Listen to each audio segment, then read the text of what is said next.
Il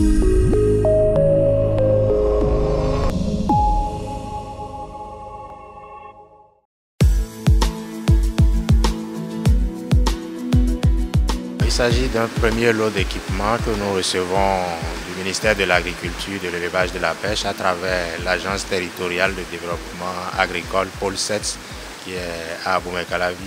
Nous sommes venus à l'université ce matin pour remettre un kit d'équipement au laboratoire de chimie des procédés de l'EPAC avec qui nous sommes en partenariat pour le développement de la technologie de production de charbon actif qu'on utilise dans la production de l'ananas pour faire l'opération que nous appelons le TIF.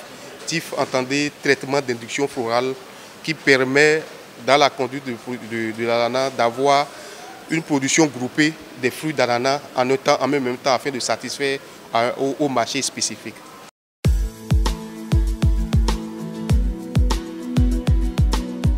C'est un projet de recherche que nous avons initié dans le cadre de la production industrielle de l'ananas qui constitue l'une des filières phares au Bénin actuellement. Et l'induction florale était provoquée par du carbure de calcium qui désormais est interdit par l'Union européenne.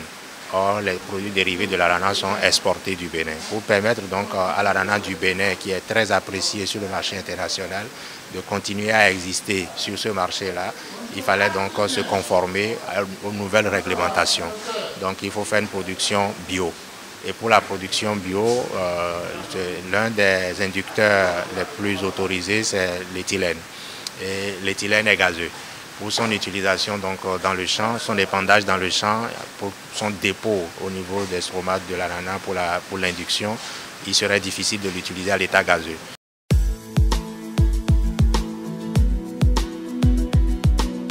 Nous avons proposé donc un adsorbant solide, une surface solide sur laquelle il faut fixer l'éthylène afin de le déposer sur les plants et provoquer l'induction. Et cet adsorbant, c'est le charbon actif. Donc du charbon qui est produit à partir de matière végétale et qui est activé au laboratoire. Une activation physique bien évidemment qu'on fait. Et ce charbon-là sera enrichi à l'éthylène gazeux pour l'épandage. Mais pour l'enrichissement, il faut tout un dispositif pour l'enrichissement. Donc ce qu'on vient de recevoir ce matin, c'est pour faire l'enrichissement du charbon actif en éthylène. Cette technologie, ce procédé-là étant déjà maîtrisé au niveau de ce laboratoire, on s'est rapproché d'eux pour qu'ils nous assistent à définir comment est-ce qu'on peut avoir les mêmes équipements qu'ils utilisaient en laboratoire, qu'on peut avoir en grandeur nature sur le terrain afin que les producteurs puissent en utiliser et faire face à leur adaptation à la nouvelle réglementation de l'Union européenne.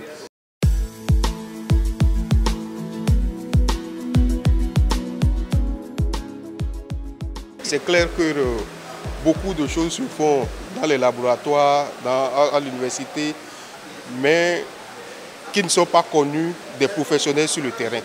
Et il est nécessaire pour notre pays d'établir ce pont-là, cette collaboration-là entre les professeurs qui sont dans les laboratoires, qui réfléchissent à des choses sans forcément savoir eux-mêmes les applications qu'on peut en faire sur le terrain. Mais lorsque la connexion là est faite avec les professionnels du terrain, nous avons des préoccupations, on remonte vers eux pour voir qu'est-ce qu'ils ont déjà mis en place pour qu'on puisse utiliser, utiliser sur le terrain. C'est un début de reconnaissance de l'effort des universitaires, des chercheurs. Et je pense que c'est ce qui a toujours manqué jusque-là et qui n'a pas permis aux chercheurs de jouer leur rôle efficacement à travers leur contribution au développement du pays. Il faut que les problèmes du gouvernement nous soient posés. Et comme c'est fait maintenant là, c'est le DGA-TDA 7 qui s'est rapproché de nous pour dire on a tel problème, en quoi vous pouvez nous aider. Nous avons proposé la solution qui est la solution idéale et ça marche bien déjà. Ils ont commencé déjà à produire donc, le charbon enrichi à l'éthylène. Ils ont commencé à produire l'ananas bio qui désormais doit être accepté sur le marché international. Et au bout du rouleau, le résultat sera net. Et c'est ce que fait les UAC et c'est ce que fait surtout l'école polytechnique d'Aboumey-Calavi qui forme des gens qui ont une bonne tête, et qui ont la dextérité. La dextérité, c'est l'habilité des doigts. C'est de ça là que notre pays a besoin. C'est pourquoi le geste que vous avez fait, moi je suis très heureux de cet équipement qui vient encore renforcer notre terroir.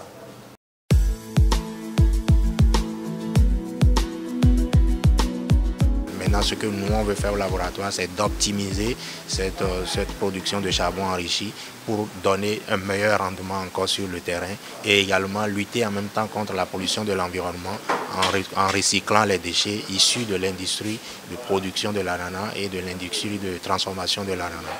Donc nous n'attendons que ça de la part du gouvernement qui nous pose leurs problèmes. Nous avons des solutions.